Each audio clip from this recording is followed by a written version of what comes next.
بعد هدفين من العيار الثقيل بنهائي كاس مصر، امام عاشور ومحمد مجدي قفشه، جوزيه جوميز يتكلم ويلعلع ويقول بقى، قال ايه؟ تحديثات الزمالك الجديده كلها مش جايه على مزاجه، او صفقات الزمالك الجديده مش جايه على مزاجه.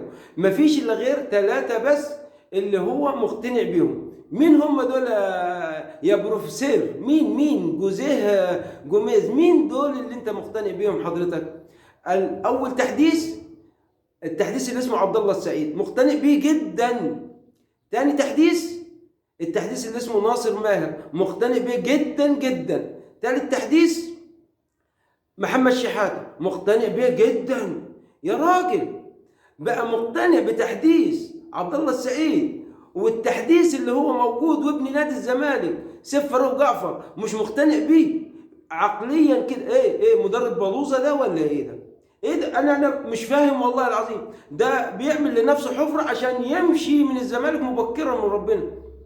في حد يقتنع بعبد الله السعيد مع وجود سيف فاروق جعفر وابن النادي؟ اهلا وسهلا. ابن النادي مش مقتنع بيه.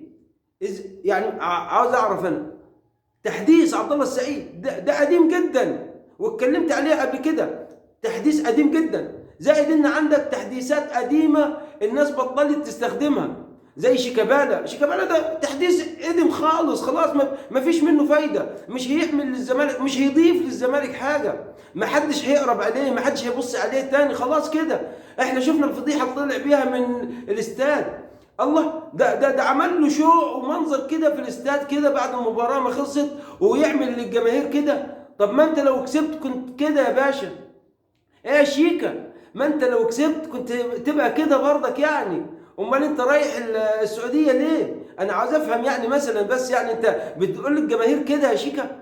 طب ما انت لو كسبت يا شيكا كده برضك يا شيكا. خلينا في جوزيه جوميز بقى اللي مش مقتنع بصفقات الزمالك دي. حاجه غريبه، حاجه غريبه. تحديثات الزمالك الجديده كلها مش جايه على دماغك الا غير ناصر ماهر، والتحديث اللي اسمه عبد الله السعيد القديم دون، ومحمد شحاته. محمد شحاته انا ما سمعتش عنه قبل كده على فكره، وما شفناهوش يعني. ده بيحفر حفره لنفسه انه خلاص يسيب نادي الزمالك مبكرا. لما 7 تحديثات عملها الزمالك او 8 او 9 تحديثات ولا تحديث نافع معاك، يبقى كده. والتحديث اللي هو قديم، التحديث اللي اسمه عبد الله السعيد قديم خالص مقتنع بيه، طب ما حدش هيستخدمه، يبقى هيفيد الزمالك بايه؟ التحديث اللي اسمه شيكابالا دون خلاص قدم، مين هيستخدمه؟ ما حدش هيستخدمه، يبقى كده نادي الزمالك كده هيقف. يبقى كده نادي الزمالك عليه يشوف مدير فني جديد. ما دام المدير الفني اتكلم وقال انا مش مقتنع بتحديثات الزمالك الجديده دي، يبقى على نادي الزمالك يشوف مدير فني جديد، لان لسه الموسم الصيفي معاك طويل والدوري الممتاز اطول. يبقى انت كده لازم نادي الزمالك، نصيحه مني انك تشوف مدير فني جديد لنادي الزمالك. ما دام المدير الفني مش مقتنع بالتحديثات الجديده لنادي الزمالك، خلاص نادي الزمالك ما معهوش غيرها.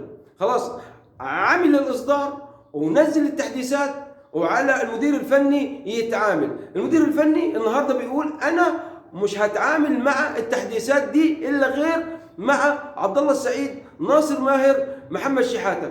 وتحديث عبد الله السعيد دون يعني بالذات انا لي عنده كذا ملاحظه، مش ملاحظه واحده. لا، تحديث عبد الله السعيد ده قديم جدا، لازم تشوف لك حل. رئيس مجلس اداره نادي الزمالك في جوزيه جوميز. خلينا بقى النهارده عيد ميلاد الاسطوره هاني رمزي، بقول له كل سنه وانت طيب هاني رمزي، هابي بيرث داي يو.